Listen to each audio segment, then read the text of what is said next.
आज के इस डीप ड्राइव में हम सीधा उन रिसर्च पेपर्स और ट्रायल्स में उतर रहे हैं जो हमारे पेट के एक बहुत बड़े रहस्य को खोलते हैं। बिल्कुल, और ये रहस्य ऐसा है जो हमारी रोजमर्रा की डाइट से सीधे तौर पे जुड़ा है। हाँ, मतलब हमारा मिशन आज ये डिकोड करना है कि प्रोसेस्ड फूड में जो एडिटिव्स मिलाए जाते हैं ना, खास तौर पर इमल्सिफायर्स, वो हमारे गट माइक्रोबायोम के साथ आखिर कर क्या रहे हैं।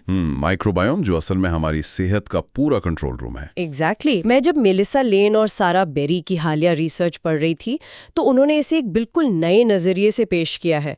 वो गट माइक्रोबायोम को एक जंगल की तरह देखती है जहां जितनी डाइवर्सिटी होगी शरीर उतना ही मजबूत रहेगा। हाँ, सारा बेरी तो इसे शरीर का एक अतिरिक्त अंग ही मानती हैं, एक एक्स्ट्रा ऑर्गन। वही तो। और विडंबना देखिए कि जो अंग मूड से लेकर मेटाबॉलिज्म तक सब कुछ संभाल रहा है, हम अनजाने में उसी पर सबसे ज्यादा हमला कर रहे हैं। सिर्फ एमल्सिफायर्स को ही लें तो ये वो चीजें हैं जो आपकी आइसक्रीम को एकदम मखमली बनाती हैं। या फिर सुपरमार्केट वाली उस ब्रेड को हफ्तों तक एकदम स्पंजी और नरम रखती हैं। हाँ, क्योंकि इनका मेन काम ही है तेल और पानी को एक साथ मिक्स करके रखना। मतलब जो आइसक्रीम हमें सुकून दे रही है वो अंदर पेट के बैक्टीरिया के साथ गेम ऑफ थ्रोन्स खेल रही है। और ये कोई छोटी बात नहीं है। यूके के सुपरमार्केट्स का डेटा ही देख लीजिए। वो डेटा तो सच में डराने वाला था। हाँ, वहां जांचे गए कोई 6,640 प्रोडक्ट्स में से लगभग आधे में ये एडिटिव्स मौजूद मिले थे। और अगर हम इसके पीछे के विज्ञान को देखें तो मामला और सीरियस हो जाता है। पेरिस के पास्चर इंस्टीट्यूट में ना बेनोय चेसांग की टीम ने चूहों पर एक स्टडी की थी।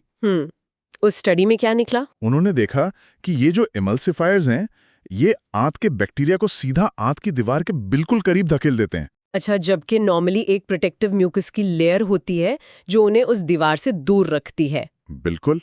और जब ये इमल्सिफायर्स उस म्यूकस वाली सुरक्षा परत को ही धो डालते हैं तो शरीर में सूजन या इन्फ्लेमेशन पैदा होती है, जो आपको पता ही है कई बीमारियों की जड़ है। हाँ, चूहों में म्यूकस की परत टूटी और इंसानों में इसका असर क्रॉनिक बीमारियों के रूप में सामने आ रहा है। 2024 में फ्रांस में 1 लाख से ज्यादा वयस्कों पर जो बड़ी स्टडी हुई थी वो यही तो साबित करती है। हाँ, कि ज्यादा इमल्सिफायर्स खाने से टाइप 2 डायबिटीज का खतरा काफी बढ़ जाता है। और सिर्फ डायबिटीज ही नहीं, कुछ रिसर्च में तो इसका सीधा लिंक ब्रेस्ट और प्रोस्टेट कैंसर से भी जुड़ता दिखा है। पर मुझे इन सब में क्रोन रोग वाला डेटा सबसे दिलचस्प लगा। क्रोन रोग मतलब आंतों में गंभीर सूजन वाली बीमारी? हाँ, उसी के मरीजों पर केविन विलन और चेसांग ने एक क्लिनिकल ट्रायल किया था। और उस ट्रायल के नतीजे आंखें खोलने वाले थे। जिन मरीजों ने इमल्सिफायर फ्री डाइट ली उनके लक्षणों में सुधार के चांसेस 3 गुना ज्यादा थे उन लोगों के मुकाबले जिन्होंने नॉर्मली खा रहे थे। 3 गुना बहुत बड़ा मार्जिन होता है। अब यहाँ सबसे बड़ा सवाल ये आता है कि अगर ये एडिटिव्स इतनी ही खतरनाक हैं तो अमेरिका की FDA और यूरोप की EFSA जैसी फूड सेफ्टी अथॉरिटीज इन्हें बैन क्यों नहीं कर रही? क्योंकि जब आप उनके नियम गहराई से पढ़ेंगे तो पता चलेगा कि ये अथॉरिटीज सिर्फ बेसिक टॉक्सिसिटी या DNA डैमेज ही चेक करती हैं। मतलब गट माइक्रोबायोम पर क्या असर हो रहा है वो तो उनके रडार पर ही नहीं है। बिल्कुल नहीं। और ऊपर से ये कॉकटेल प्रभाव। दिन भर में हम सिर्फ एक एडिटिव थोड़ी खाते हैं, कई तरह के केमिकल्स एक साथ हमारे शरीर में जाते हैं। और लैब स्टडीज दिखा रही हैं कि जब अलग अलग एडिटिव्स आपस में मिलते हैं तो कोशिकाओं को जो डैमेज होता है उसे आज के टेस्टिंग तरीकों से मापना लगभग नामुमकिन है। इसे मेलिसा लेन के उस ट्रायल से बहुत अच्छे से समझा जा सकता है। हाँ। उन्होंने लोगों को 2 अलग-अलग डाइट्स दी थी। हाँ, कैलोरी दोनों में एकदम सेम थी।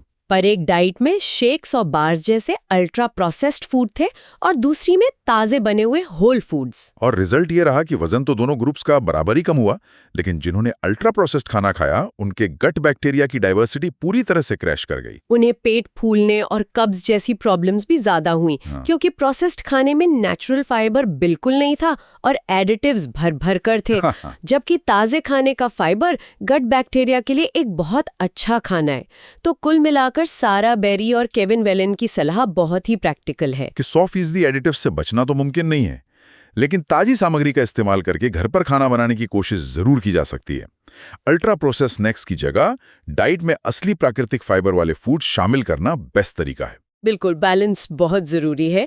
तो इस डीप डाइव को खत्म करते हुए सोचने वाली बात यह है कि जब आज की फूड सेफ्टी अथॉरिटीज एडिटिव्स को सिर्फ बेसिक टॉक्सिसिटी के लिए टेस्ट कर रहे हैं और शरीर के इस सबसे अहम एक्स्ट्रा ऑर्गन को पूरी तरह इग्नोर कर रहे हैं? तो क्या इस मॉडर्न युग में फूड सेफ्टी को मापने के पैमानों को ही पूरी तरह से बदलने का समय आ गया है? यही आज का हमारा सबसे बड़ा और गहरा सवाल है जिस पर हम सबको विचार करना चाहिए।